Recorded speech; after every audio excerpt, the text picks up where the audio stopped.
안녕하세요. 손가락복음 선교의 지휘자 강사입니다. 오신 것을 진심으로 환영하며 해피 바이블을 열어가도록 하겠습니다. 오늘 증거드린 말씀의 제목은요. 679강 생명수 강과 생명나무란 제목으로 하나님의 말씀을 나눠보는 시간을 갖도록 하겠습니다. 계시록 22장 1절을 보시게 되면 저가 수정같이 맑은 생명수의 강을 내게 보이니 하나님과 및 어린 양의 보호자로부터 나서라고 말씀에 기록되어 있습니다. 여기 생명수의 강이 나왔는데요. 이 생명수의 강이 하나님과 어린 양의 보호자로부터 흐른다고 했습니다. 그러면 여기에서 말하는 이 생명수에 관해서 말씀을 보시게 되면 요한복음 4장 14절에 보시게 되면 내가 주는 물을 먹는 자는 영원히 목마르지 아니하리니 나의 주는 물은 그 속에서 영생하도록 솟아나는 샘물이 되리라 라고 말씀에 기록되어 있습니다.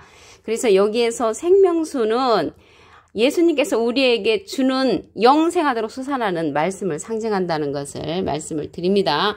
그러면 여기 생수의 강이 나왔는데요. 생수의 강의 답을 보도록 하겠습니다. 요한복음 7장 38절을 보시게 되면 나를 믿는 자는 성경의 이름과 같이 그 배에서 생수의 강이 흘러나리라. 이는 그를 믿는 자의 받을 성령을 말씀하신 것이라. 그래서 이 생수의 강이 믿는 자의 받을 성령이라고 했습니다. 그럼 이 받을 성령이 어떠한 성령이냐면 예수님께서 하나님께 부탁을 해가지고 우리에게 보낼 보혜사인데 진리의 성령이라고 했습니다.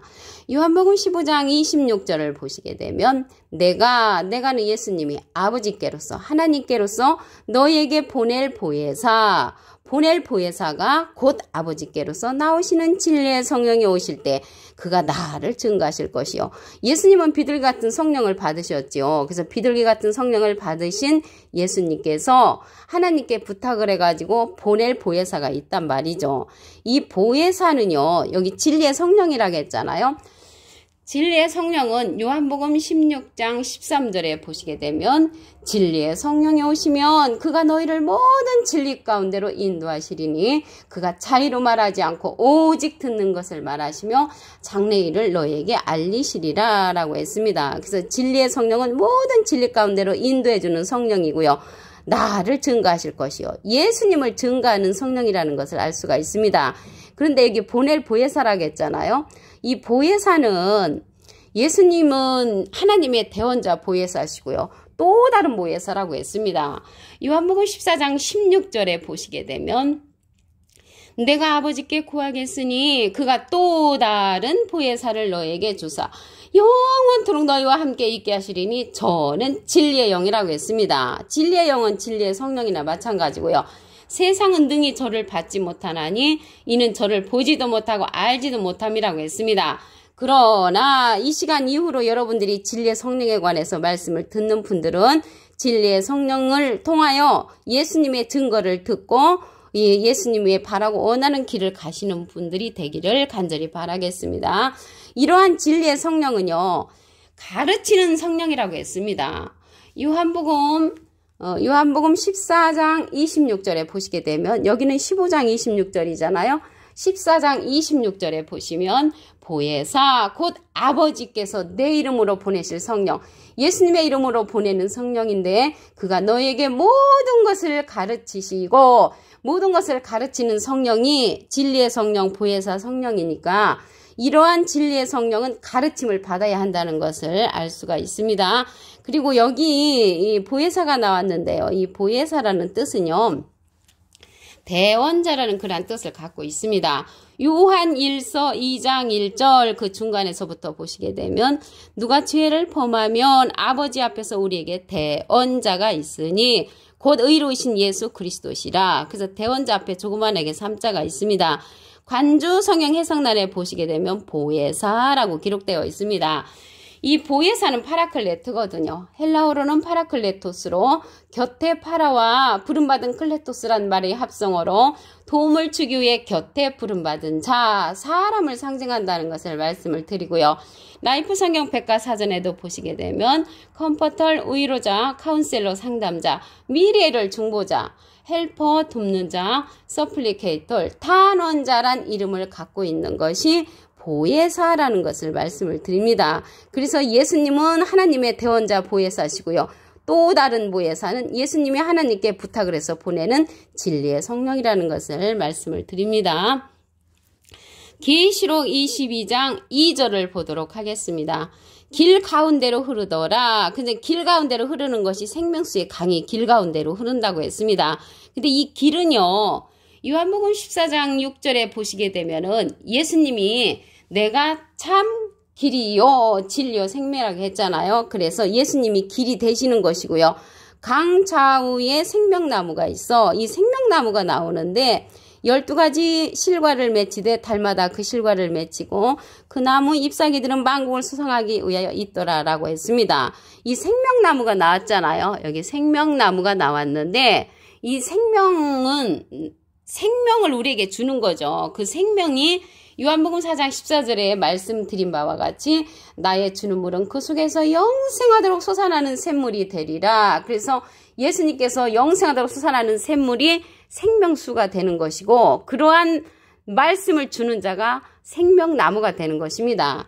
이 나무는 사람을 상징하거든요. 예레미야 5장 14절에 보시게 되면 이 백성으로 나무가 되게 하리니, 그래서 하나님의 백성을 가리켜서 이 나무로 상징되어 있고요. 예수님도 포도나무로 상징되어 있습니다. 요한복음 15장 1절에 보시게 되면 내가 참 포도나무요. 그래서 참 포도나무가 예수님으로 상징되어 있고요. 하나님의 가장 기뻐하는 나무는 유다 사람이라고 이사야 5장 7절에 기록되어 있습니다. 여기 생명나무와 같이 하나님도 나무로 상징됐습니다. 호세아 14장 8절에 보시게 되면 푸른 잣나무로 상징되었다는 것을 말씀을 드립니다. 그러면 이 생명나무는요, 어떠한 나무냐면 우리에게 소원을 이루는 나무라고 했습니다. 잠언 13장 12절에 보시게 되면 소망이 더디 이루게 되면 그것이 마음을 상하게 하나니 소원이 이루는 것은 곧 생명나무라. 그래서 우리의 영적인 소망을 이루려면 생명나무를 만나야 된다는 것을 말씀을 드리고요. 이 생명나무는 에덴 동산에 선악을 알게 하는 나무와 함께 있었다고 했고요. 이 생명나무의 과실을 먹으면 영생한다고 창세기 3장 22절에 기록되어 있습니다. 그런데 창세기 때는 이 생명나무의 실과를 먹지 못하도록 하나님께서 그들을 쫓아버렸고 그룹과 화영검을 두어 생명나무의 길을 막아 놓으셨습니다. 그런데 계시록에 가서 하나님의 낙원에 있는 생명나무의 과실을 주워 먹는 그러한 길을 열어 놓으셨습니다. 계시록 2장 7절을 보시게 되면 하나님의 낙원에 있는 생명나무의 과실을 주워 먹게 하리라. 그래서 생명나무의 과실을 주워 먹으면 영생한다고 했지요. 창세기 3장 22절에 보시면, 그래서 생명나무의 과실을 주워 먹는 것은 계시록 2장 7절에 가서 하나님의 낙원에 있는 생명나무라고 했습니다. 그래서 이 생명나무는 하나님의 낙원에 있다는 것을 말씀을 드리고요. 계시록 22장 5절을 보시게 되면 다시 밤이 없겠고 등불과 햇빛이 쓸데없으니 이는 주 하나님이 저에게 빛이심이라. 그래서 하나님께서 비춰주시는 그 생명의 빛이라는 것을 말씀을 드리고요. 요한복음 1장 9절에 보시게 되면 참빛 곧 세상에 와서 각 사람에게 비치는 빛이 있었나니 그 빛은 예수님을 이 세상에 생명의 빛으로 보내셨다는 것을 말씀을 드리고요. 요한복음 1장 4절을 보시게 되면 그 안에 생명이 있었으니 이 생명은 사람들의 빛이라. 이 생명의 빛은 영생하도록 솟아나는 우리에게 주는 영생의 말씀이라는 것을 말씀을 드립니다. 하나님도 빛으로 나타나셨죠. 요한 1서 1장 5절에 보시게 되면 하나님은 빛이시라. 그래서 하나님도 빛으로 나타나셨고 예수님도 참빛으로 나타나셨잖아요. 그래서 세상에 있는 동안에는 세상의 빛이 예수님이라고 했습니다. 요한복음 9장 5절을 보시게 되면 내가 세상에 있는 동안에는 세상의 빛이로다. 그래서 이 시대는요, 빛으로 생명나무를 보내신다는 것을 말씀을 드리고요. 계시록 22장 1절을 다시 한번 보도록 하겠습니다. 저가 수정같이 맑은 생명수의 강을 내게 보이니 하나님과 및 어린 양의 보좌로부터 나는 이러한 생명수는 영생하도록 솟아나는 그러한 하나님의 말씀이라는 것을 말씀을 드리고요. 여기 생명수 강이 나왔는데요. 이 생명수 강은 우리 믿는 자들이 받을 성령이라고 했습니다. 요한복음 7장 38절을 보시게 되면 나를 믿는 자는 성경의 이름과 같이 그 배에서 생수의 강이 흘러나리라. 이는 그를 믿는 자의 받을 성령을 말씀하신 것이라. 그래서 이 받을 성령은요, 예수님이 하나님께 부탁해서 우리에게 보내는 진리의 성령이라고 했습니다. 요한복음 15장 26절을 보시게 되면 내가 아버지께로서 너에게 보낼 보혜사 곧 아버지께로서 나오시는 진리의 성령이 오실 때 그가 나를 증거하실 것이요. 그래서 예수님도 하나님의 대원자 보혜사신데 예수님은 진리의 성령을 우리에게 보낼 보혜사라고 했는데 이러한 보혜사는 또 다른 보혜사라고 했습니다. 요한복음 14장 16절에 보시게 되면 내가 아버지께 구하겠으니 그가 또 다른 보혜사를 너에게 주사 영원토록 너희와 함께 있게 하시리니 저는 진리의 영이라고 했습니다. 그래서 진리의 영인 또 다른 보혜사를 예수님께서 우리에게 보내주시고 그 자가 예수님을 증거한다고 했습니다. 진리의 성령이 나를 증거하실 것이요. 그래서 이 시대는요. 예수님께서 보내시는 진리의 성령을 말씀을 듣는 것이 빛을 받는 그런 길이라는 것을 말씀을 드립니다. 이러한 보혜사는 대원자라는 뜻을 갖고 있습니다. 요한일서 2장 1절 그 중간에서부터 보시게 되면 누가 죄를 범하면 아버지 앞에서 우리에게 대언자가 있으니 대언자 앞에 조그만하게 3자가 있습니다. 관주 성경 해석란에 보시게 되면 보혜사라고 기록되어 있습니다. 이 보혜사는요. 헬라어로는 파라클레토스거든요. 곁에 파라와 부름받은 클레토스란 말의 합성어로 도움을 주기에 곁에 부름받은 자, 사람을 상징한다는 것을 말씀을 드립니다. 그러면 여기 생명나무에 관해서 알아보도록 하겠습니다. 이 나무는 사람을 상징을 합니다. 예레미야 5장 14절에 보시게 되면 이 백성으로 나무가 되게 하리니 그래서 이 나무는 사람을 상징을 하는데 여기 생명나무는요. 말 그대로 생명을 우리에게 주는 그런 나무라는 것을 말씀을 드립니다. 이러한 생명나무는 소원을 이룬다고 했습니다.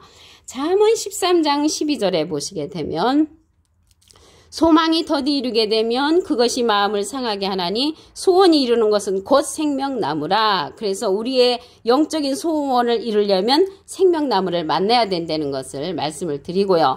이러한 생명나무는요. 영적인 나무이기 때문에 영안이 열려져 있는 자만이 발견할 수 있는 나무라는 것을 말씀을 드립니다.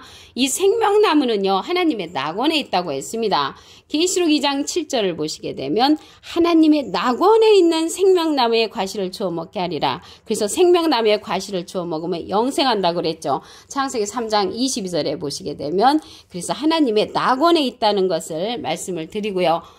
계시록 22장 5절을 보시게 되면 다시 밤이 없겠고 등불과 햇빛이 쓸데없으니 이는 주 하나님이 저에게 빛이심이라. 하나님이 빛으로 나타나신과 동시에 예수님도 빛으로 이 세상에 보내셨습니다. 요한복음 1장 4절을 보시게 되면 그 안에 생명이 있었으니 이 생명은 사람들의 빛이라. 그래서 예수님을 하나님께서 보내심으로 생명의 빛으로 계셨는데 이 세상에 있을 동안의 빛이라고 했습니다. 요한복음 9장 5절을 보시게 되면 내가 세상에 있을 동안에는 세상의 빛이로라. 그래서 예수님이 세상에 있을 동안에는 세상의 빛이었는데 지금은 영으로 계시잖아요. 고린도서 3장 17절에 보시면 영으로 계시기 때문에 이 시대의 빛은요. 푸른 잣나무이신 하나님은 포도나무이신 예수님을 세상의 빛으로 보내셨고요. 포도나무이신 예수님은 생명나무를 진리의 빛으로 이 세상에 보내신 것입니다. 그래서 이 세상에 보내신 그 보낼 보혜사가 진리의 성령인데 이 진리의 성령은 요한복음 16장 13절에 보시게 되면 진리의 성령이 오시면 그가 너희를 모든 진리 가운데로 인도하시리니 그가 자의로 말하지 않고 오직 듣는 것을 말하시며 장래에 우리에게 알려주는 그러한 진리의 성령이라고 했습니다. 그 자가 나를 증거하실 것이요. 예수님을 증거하는 성령으로서 생명나무를 보내신 것이라는 것을 말씀을 드립니다. 오늘 679강 생명수 강과 생명나무란 제목으로 하나님의 말씀을 나눠보는 시간을 가졌습니다. 감사합니다.